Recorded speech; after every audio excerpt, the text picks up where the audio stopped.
দিন, যেদিন প্রতিফল দেওয়া হবে, তিনি হচ্ছেন সেই দিবসের অধিপতি, সেই দিবসের মালিক।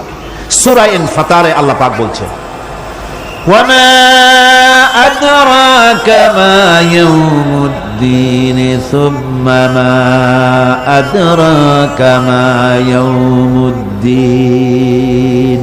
বিচারের দিনটি কি তা তোমাকে কে জানালো? আবার জিজ্ঞেস করছি, তোমাকে কে জানালো বিচারের দিনটা কি? আল্লাহ পাক জবাবে বলছেন, বিচারের দিনটা হচ্ছে ইয়াউমা লা তামলিকু নাফসুন লিনাফসিন শাইআন ওয়াল আমরু ইয়াউমা ইযিন লিল্লাহ। বিচারের দিন হচ্ছে এমন দিন যেদিন কেউ নিজেকে রক্ষা করতে পারবে না, কারো থেকে কেউ নিজেকে রক্ষা করতে পারবে না, নিজেকে কেউ নিজের জন্য কাউকে সাহায্যকারী পাবে না। সমগ্র ব্যাপারটি নিরঙ্কুশভাবে আল্লাহ রাব্বুল আলামিনের হাতে থাকবে। সেই দিনটার নাম কিয়ামত, সেটার নাম পরকাল, সেটার নাম হচ্ছে বিচারের দিন। যেদিন কর্তৃত্ব হবে কেবলমাত্র কার? আল্লাহ পাকের। সেই দিনটা হচ্ছে কর্মফল পাওয়ার দিন। লাহা মা কাসাবাত ওয়া আলাইহা মাকতাসাবাত। প্রত্যেক মানুষই সে উপার্জন অনুসারে সেখানে ফল পাবে।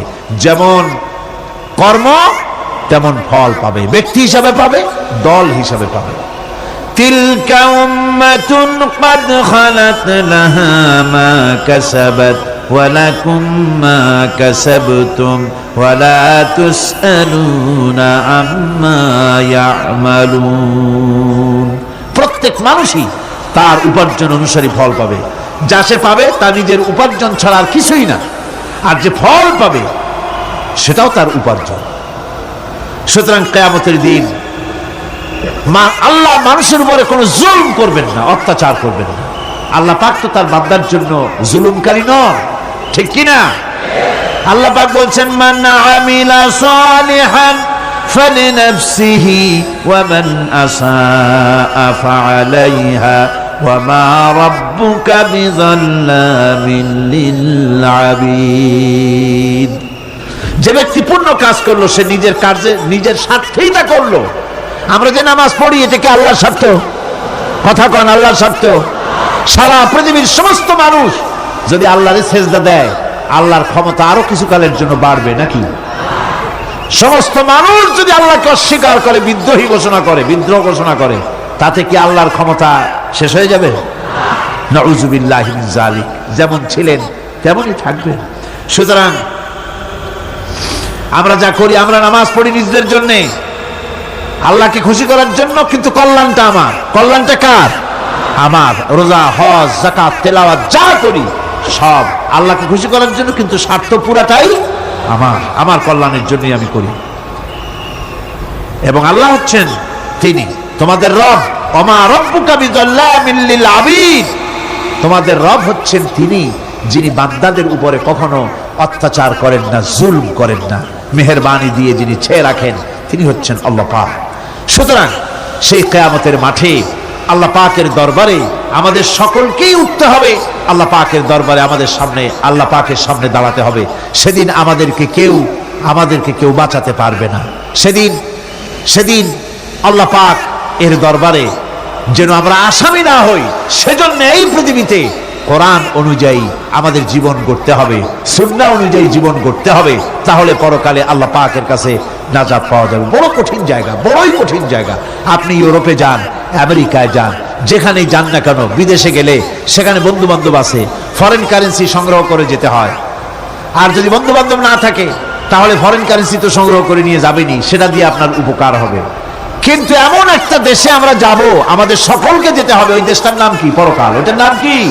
পরকাল। ওই পরকালে আমরা যে উঠবো, সেখানে কোনো আত্মীয় স্বজন মিলবে না। আল ইয়াউমা লা ইয়ানফাউ মালু ওয়ালা বানুন। ধন, সন্তান, সন্ততি, সম্পদ কোনো কাজে লাগবে না কিয়ামতের মাঠে। সেদিন আমাদেরকে উঠতে হবে খালি হাতে। সেখানে উঠতে হবে, কোনো ফরেন কারেন্সি দিয়ে কাজ হবে না, বন্ধু বান্ধব মিলবে না, কারেন্সিও মিলবে না।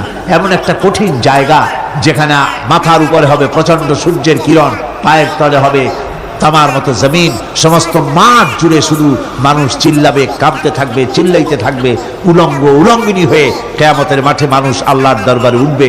হযরত আয়েশা সিদ্দিকা রাদিয়াল্লাহু তাআলা আনহা বলেছেন, হে রাসূল, তাহলে কি মানুষের শরম করবে না? হুজুর বললেন, শরমের অনুমতিই তো থাকবে না। মানুষ সব আকাশের দিকে, ঊর্ধ্বের দিকে তাকিয়ে থাকবে, ভয়তে অস্থির হয়ে যাবে, কেউ কারো দিকে তাকাবার সময় পাবে না। এমন একটা বিভীষিকাময়, এমন একটা বিরাট জায়গায়, কঠিন জায়গায় আমাদের সকলকে উঠতে হবে। যাওয়ার আগে আল্লাহ পাক স্মরণ করিয়ে দিচ্ছেন, সূরা ফাতিহা প্রত্যেক নামাজে আমাদের স্মরণ করিয়ে দেয়, তিনি শুধু রহমান রহিমই নন, তিনি মালিক ইয়াউমিদ্দিন। তিনি কিয়ামতের দিন মানুষের বিচার করবেন। সে বিচারের মধ্যে পক্ষপাতিত্ব থাকবে না। সে বিচারটা বড় কঠিন হবে। কারো পয়সা যদি মারেন, কারো হক যদি নষ্ট করেন, তাহলে প্রতিটা পয়সার জন্য 70 রাকাত কবুল নামাজের সওয়াব দিতে হবে কিয়ামতের মাঠে। বাঁচা যাবে না সেদিন, উপায় হবে না। আল্লাহ পাক যার প্রতি রহম করবেন তিনি ছাড়া আর বাঁচার কোনো পথ থাকবে না। সেই জন্য ওই পরকালের মাঠে কিয়ামতের দিন আল্লাহ পাকের দরবারে আমরা যেন আল্লাহর খাঁটি বান্দা হয়ে উঠতে পারি, এই জীবন যাপনের তৌফিক আল্লাহ পাক যেন আমাদের দান করেন। আমরা সবাই বলি আমিন, সকলে বলেন আমিন। الذين إن مكناهم في الأرض أقاموا الصلاة وآتوا الزكاة وأمروا بالمعروف ونهوا عن المنكر। মুসলমানেরা যদি ক্ষমতায় যায়, দিনদার ইমানদার লোকেরা যদি ক্ষমতায় যায়, চারখানা কাম করবে। জোরে বলেন কয়খান? প্রথম নম্বরে নামাজ কায়েম করবে, 2 নম্বরে যাকাত আদায় করবে, 3 নম্বরে ভালো ভালো কাজের আদেশ করবে, আর 4র্থ নম্বরে কি করবে? সমস্ত খারাপ কাজগুলি 2 হাত দিয়ে তারা বাধা দেবে। বাধা দেবে কি দিয়ে? হ্যাঁ, এইবার দেখা যাচ্ছে কয়েকজনে বলছে, বেশি লোকে ভয় পাইছে। বাধা দেবে কি দিয়ে? হ্যাঁ, এই 2 হাত দিয়ে বাধা দিতে হবে। এই কথাটা কে বলেছেন? না না, আল্লাহ বলেন। আন্দাজে মারলে হইল নাকি?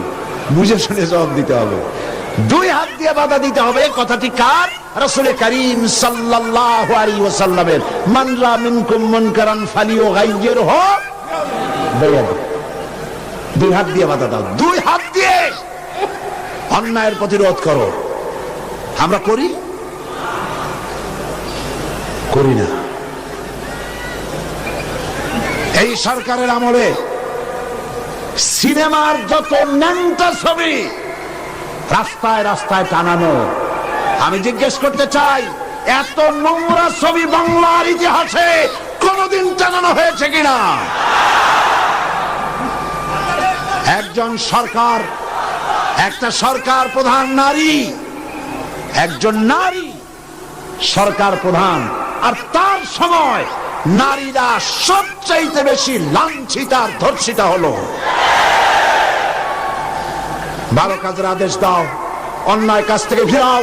রমজান মোবারক আসতেছে, চট্টলার সিংহ পুরুষেরা হাত মজবুত করো, সিনেমার পোস্টার ছেড়ে আন্দোলন শুরু করে দাও।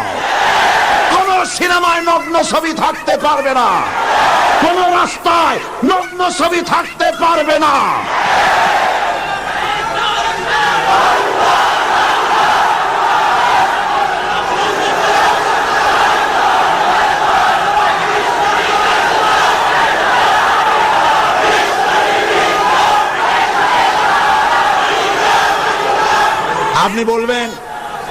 আপনি বলবেন জনগণকে ভালো হওয়ার জন্য, চরিত্রবান হবার জন্য। ছেলেরা চরিত্রবান থাকবে কেমনে? রাত 2টোর পরে ডিশ এন্টিনার মাধ্যমে নীল ছবি প্রদর্শিত হয়, ডিশ এন্টিনা দিয়ে। এই ডিশ এন্টিনার এই পারমিশন কে দিল? কি জবাব দিবা কিয়ামতের দিন? এত ধর্ষণ বাড়তেছে খামোখা, কুলঙ্গ ছবি রাস্তায় টানানো, আর রাতের বেলায় নীল ছবি প্রদর্শিত হচ্ছে ডিশ এন্টিনার মাধ্যমে। যুবক যুবতীরা দেখতেছে, চুরি হচ্ছে, ডাকাতি হচ্ছে, খুন হচ্ছে। বাংলাদেশ হাবিয়া দোজখে পরিণত হয়ে গেছে। আমি মুসলমানদের যেই দলের হন, যত মানুষ এখানে এসেছেন, সকলের বিবেকের কাছে দাবি করি, সকলের বিবেকের কাছে আপিল করি। টেলিভিশনে একটা অনুষ্ঠান দেখায় না, জাতির বিবেকের কাছে প্রশ্ন? জাতির বিবেকের কাছে প্রশ্ন করে লাভ নাই, সরকারের বিবেকের কাছে প্রশ্ন করতে চাই। এই ডিসেন্টিনা বন্ধ করো, সিনেমার নোংরামি বন্ধ করো, নইলে তোমাকে ক্ষমতা থেকে দড়ি বেঁধে টেনে বঙ্গোপসাগরে নিক্ষেপ করা